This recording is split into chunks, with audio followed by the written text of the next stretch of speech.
Good evening to Barbados and the Eastern Caribbean. Today is Sunday, February 23rd, 2025, and this is Operation Liberation.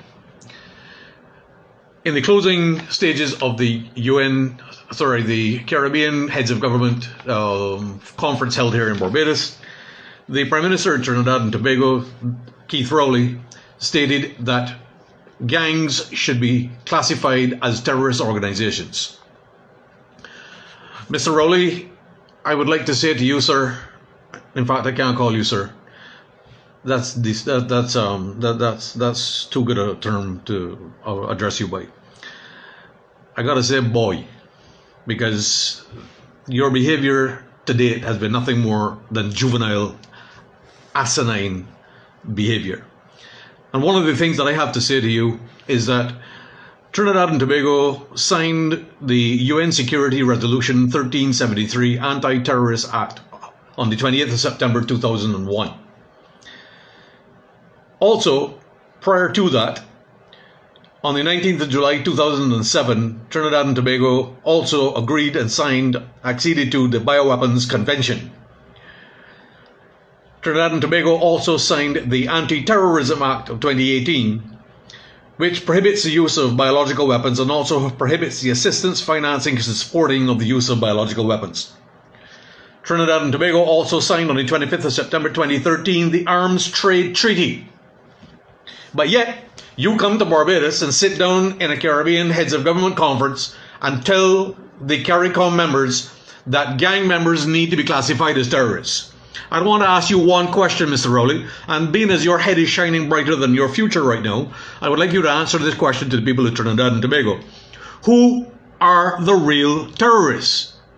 Trinidad and Tobago has recorded 3,702 murders between 2018 and 2024, and it's still ongoing because of policies your PNM government put in place at the behest of a criminal organization such as the World Health Organization, led by a known terrorist, Tedros Adhanom Ghebreyesus, who was being instructed by the terrorist organization of the Central Intelligence Agency, being funded by US aid for using US taxpayers' money and directed by the Bank of International Settlements, the OECD, the Inter-American Development Bank, as well as the criminal Democrat Biden administration led by Joe Biden and other terrorists.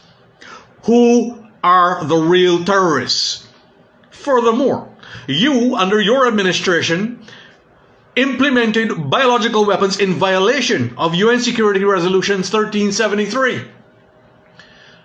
And the most egregious of all is that on paragraph 4, it says, I quote, with concern the close connection between international terrorism and transnational organized crime, illicit drugs, money laundering, illegal arms trafficking, and illegal movement of nuclear, chemical, biological, and other potentially deadly materials, and in this regard emphasizes the need to enhance coordination of efforts on national, sub-regional, regional, international levels in order to strengthen a global response to this serious challenge and threat to international security.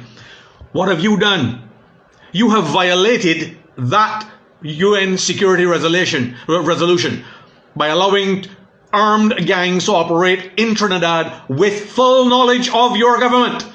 In addition, you are in violation of 18 US Code 175, the prohibition of biological weapons, which states, whomsoever knowingly develops, produces, stockpiles, transfers, acquires, retains, or possesses any biological agent or delivery system for use as a weapon, or knowingly assists a foreign state or any organization to do so, or attempts, threatens, or conspires to do the same, shall be fined under this title or imprisoned for life, or any term of years, or both.